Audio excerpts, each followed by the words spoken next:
What's up, guys, and welcome back to the channel. And today we have a fun one. We have the forbidden one. We have Exodia, the forbidden one. Now this is quite the list. This is actually a list that I saw on the Goat Format YouTube channel. I think it was Scully's Lab? Maybe that was it? I think that's the name. But that's where I found this deck build. I've played around with it, you know, a little bit. It's fun. I have a fun match that we're going to go over. But it gives you a little more versatility than only relying on Exodia. I mean, we do have, you know, our BLS in here. We actually have Cannon Soldier, Cyberstein, and 3 Last Will. So that is also a little bit of a win con that we can go for with the Megamorph in there. So you have a little bit more than just stalling and trying to get Exodia, which makes it a little more fun. So starting off, we got 1 Blackluster Soldier, 1 Cannon Soldier, Cyberjar, Cyberstein, 3 Emissary of the Afterlife to search out our normal pieces. Then we also have the Exodia the Forbidden one, Iron Blacksmith Kotetsu to search out the Megamorph. We got our Magician of Faith, Morphing Jar, Sangan, 3 Thunder Dragon, and the rest of the Exodia pieces. For spells, we have our Book of Moon, Book of Taiyu, just help get those slip effects off a little bit quicker.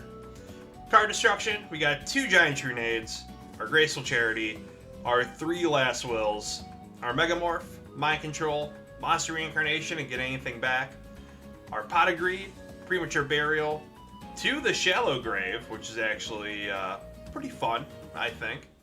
Then we got our Acid Trap Hole, definitely one that you don't see too often, but it is pretty fun to flip on the opponent.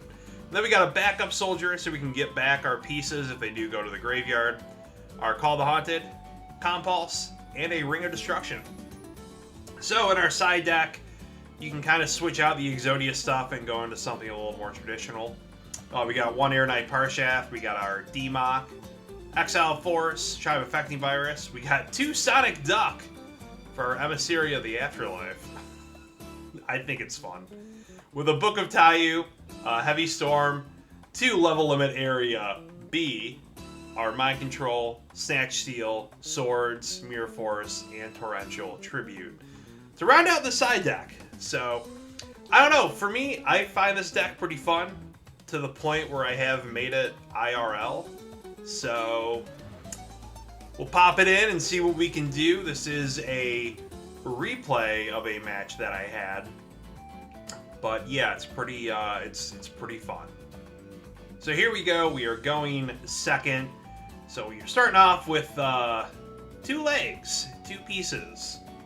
So I mean, I don't really know. I feel like you don't really want to see the pieces in your hand. You'd much rather search them.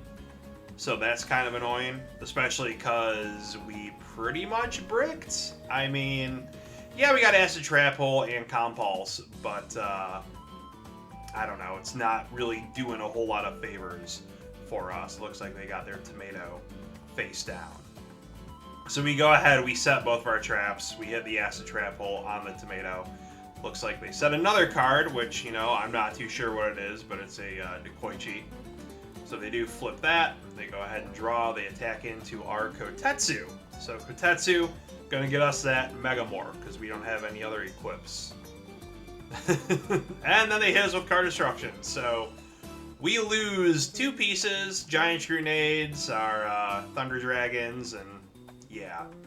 So now we get 2 more pieces. Not bad, I guess. I mean, we go ahead, we set our Emissary and our Ring of Destruction. They hit the knock on our boy, unfortunately. I guess we really, if we wanted to, we could have compulsed for Emissary, looking back at this. So that was something that we could have done. Maybe we should have. You know, that probably would have been cool. I mean, it would have protected him, and yeah, but live and learn. Live and learn. We go ahead, we just shotgun Cyberstein. And yeah, then they hit that, and we hit Last Will. We get our Sangan. So at least we got that going for us. We go ahead and attack in, and they play Graceful Charity. You know, it's always nice to look back, so you think, you know, maybe I could have done something a little different here. You know, maybe I could have brought something different than Sangan, because we have our 2 other pieces in the grave.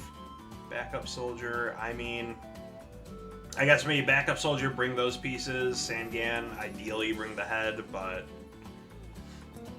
that's why we do these things, to look back at stuff.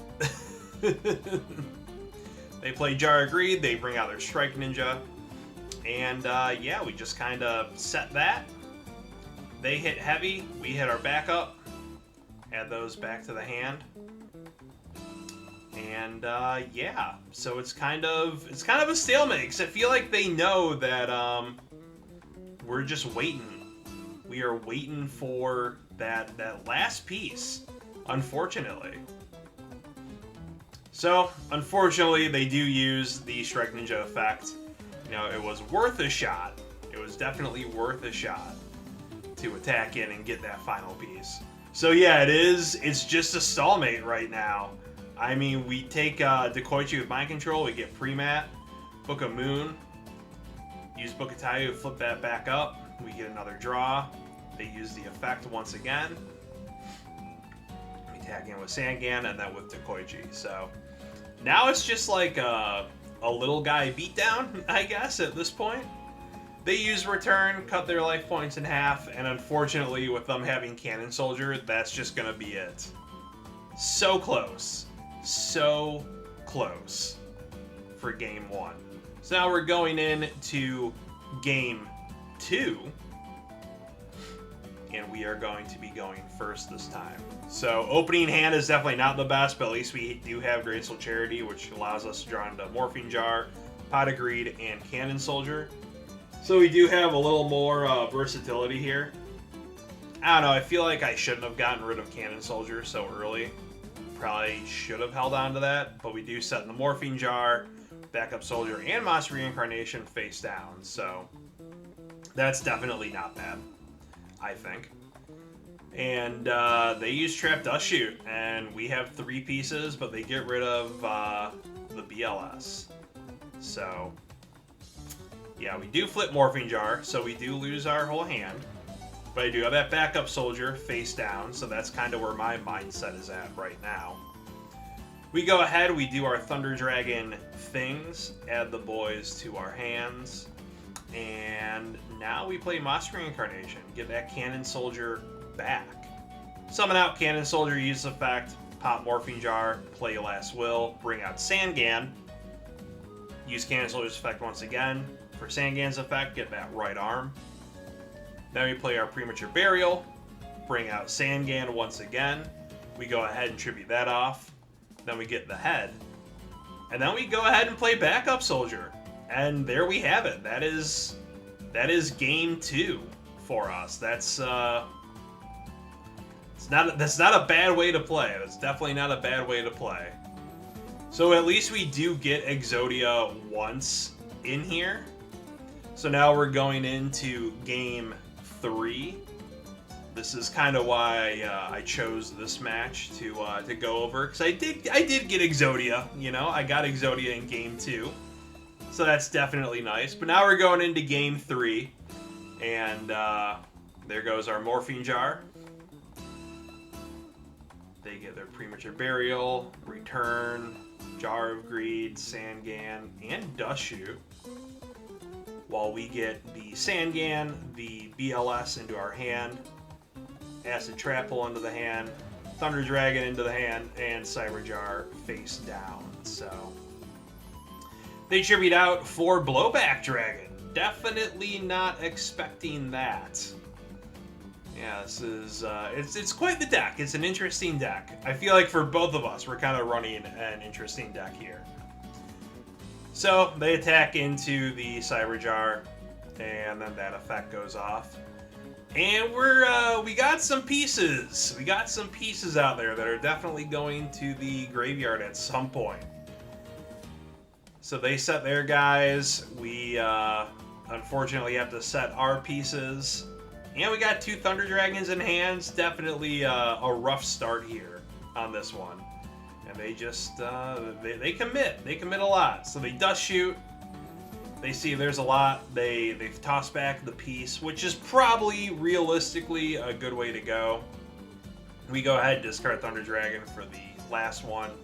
Just to get out of there, we bring out BLS. Then we bring out Cyberstein. We kind of just go all in, I guess you could say. Flip our coins, 1 head. Oh, activated Siege Fire. Because I did not give him a second to go ahead and do that, I guess. But hey, we did lose anyways.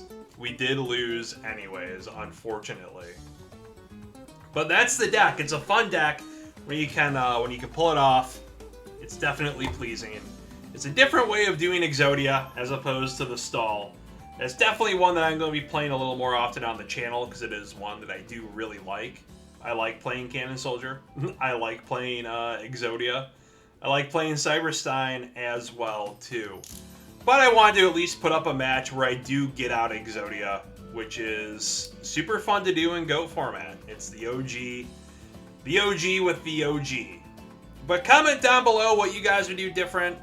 You know, obviously with these replays, I see things myself that I would have done differently, so it's always good to do to look back at what you're doing. But comment down below what you do differently if you like the deck or not. Be sure to like the video, be subscribed with the notification bell rang, and go ahead and check out the links down below as well too.